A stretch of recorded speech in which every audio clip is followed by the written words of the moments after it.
বিশ্বনবী বললেন মা বাবা দুইজনের সাথেই ভালো আচরণ করবা, বিশেষ করে মায়ের সাথে। কার সাথে?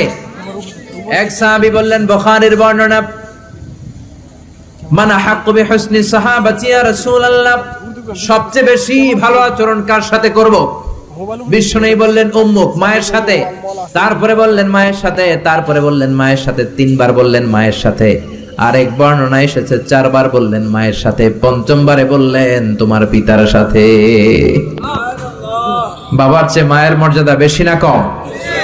আল্লাহ বললেন বাবার চেয়ে মায়ের মর্যাদা অনেক বেশি। তার কারণ হলো মা যে কষ্ট সহ্য করেছে বাবা ওইটা করে নাই। ঠিক কিনা?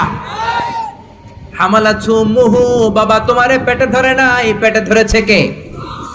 দুই নম্বরে বললেন ওয়াহানান আলা ওয়াহান, বোঝার পরের বোঝা, যন্ত্রণার পরের যন্ত্রণা 10 মাস 10 দিন বাবা সহ্য করে নাই, করেছে কে?